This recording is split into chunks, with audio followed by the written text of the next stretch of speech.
Today's video is about a game I absolutely hate. A game filled with overgrown primates, rage-inducing mechanics, and a bit too much desync. Help me. So why am I talking about it? And more importantly, why am I still playing it? Black Desert Online. A hack and slash MMO where the main goal is to murder everything you see to collect as much money and loot as possible. It also happens to be the worst game I think I've ever played.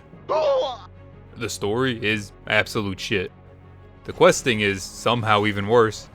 And the endgame is likely to cause a severe gambling addiction that not even card pack openings can sate. But all of that is excusable because of how fun the combat is. Combat in BDO uses a combination of directional keys and mouse clicks to chain attacks together. It feels very fluid and incredibly satisfying. It's easily the main selling point of the game, and each class has their own combos and playstyles.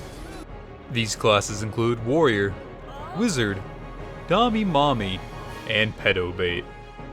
You can say you just think she's cute, but we all know the real reason you're playing it. Race and gender are locked to each class, and some people may not like this, but there's still a ton of customization options. Honestly, there's a bit too many options. And if you're like me and don't want to spend hours creating your character, you can always just download a character that another player has uploaded. I typically find one with a face I find acceptable, and make a few small adjustments to improve them. There. He's perfect. Each class also has two different playstyles to unlock when you hit level 56. Awakening and Succession. Succession uses the base weapon your character starts with, and improves its abilities a little bit. So if you like what you're doing while you were leveling, you'd stick with this. But Awakening says, "No, mother, I don't want to be a doctor. I want to be a clown instead." Awakening gives you a new weapon and a moveset to go with it. Whichever one you want to play is entirely up to you, and I would recommend just playing whichever is more enjoyable. So what do you even do in BDO? Well, you pick a spot on the map, and go there to murder any indigenous wildlife you see, preferably in a sustainable rotation where things respawn before you get back to them. You do this for about an hour, sell all the trash they drop to a vendor, realize you're nowhere near your next upgrade, and do it all over again. But if you ever get tired of just farming mobs, you can always try out one of the many types of bosses. There's world bosses, field bosses, and Dark Rift bosses.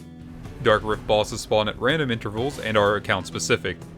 They are solo only and drop some very good loot. Field bosses are pretty useless. Don't do these. And finally world bosses, which spawn at set intervals throughout the week.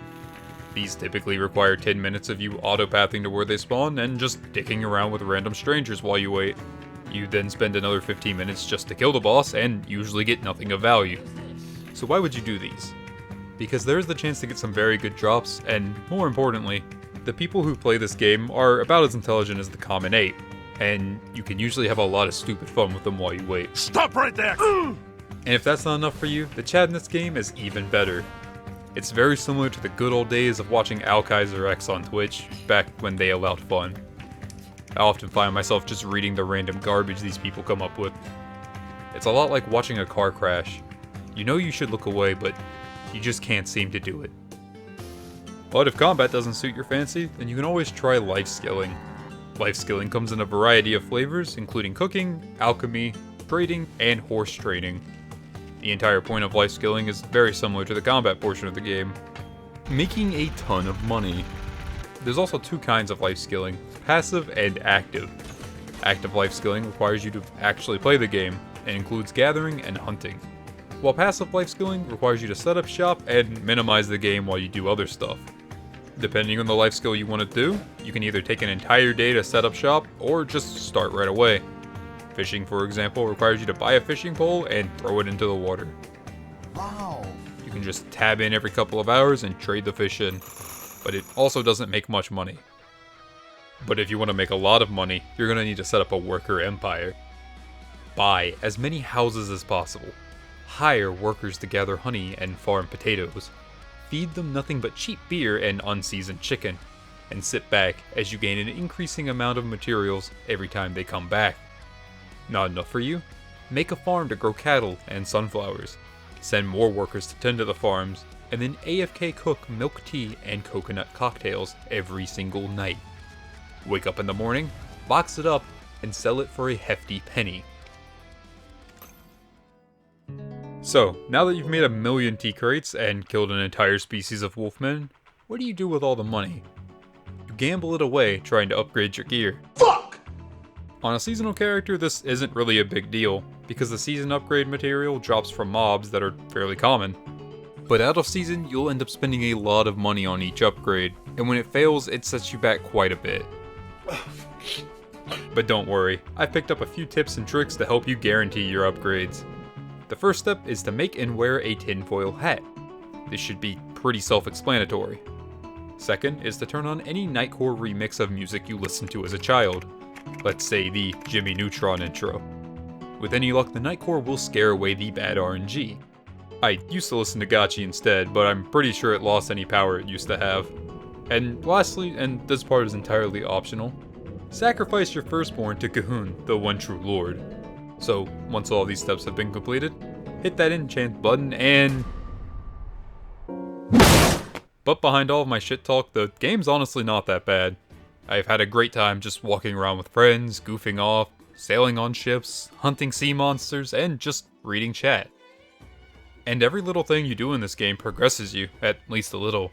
And that's because BDO doesn't have a level cap. You can get XP and money from pretty much anything. Remember that South Park episode where they had to get to the level cap farming boars in Elwyn Forest? You can actually do that in this game with the level 1 wolves. I just wouldn't recommend it. So, do I recommend this game? Normally, I would say absolutely fucking not. Because when you finish the main story, you typically have no money to buy decent gear, and no good way to make money. It's a pretty horrible grind where you just can't do anything or make any progress, and it's not much fun for a newer player. The game had been like this up until a year ago, when they started adding a lot of good catch-up mechanics to help ease in new players. And recently, the developers introduced seasons to the game that allow new and old players to all start out on a fairly even playing field. You can gain a very good mid to end game gear for practically nothing doing this, and it really helps you get a good grasp of what the game is like. And you even get to keep the gear once the season is over. It's a fantastic mechanic, and if you ever had any remote interest in playing the game, I would absolutely recommend playing near the start of a season, because it's honestly just not worth it if you aren't. There's also a new roadmap of things the devs want to add in the next few months, including PvP changes, new zones, and co-op dungeons. The game was basically in a joint custody between Cacao and Pearl Abyss, and Cacao, being the abusive father, never really wanted to change anything. And now that Pearl Abyss has become a single mother, I'm very excited to see what changes are going to happen. And this is honestly the only reason I'm making this video. The recent updates and the upcoming roadmap seem to be really making this game better than it ever has been, especially for new players. So if you're interested, go over to the Black Desert website, or buy it off Steam. And just remember, any real-world depression and gambling addictions caused are not my problem.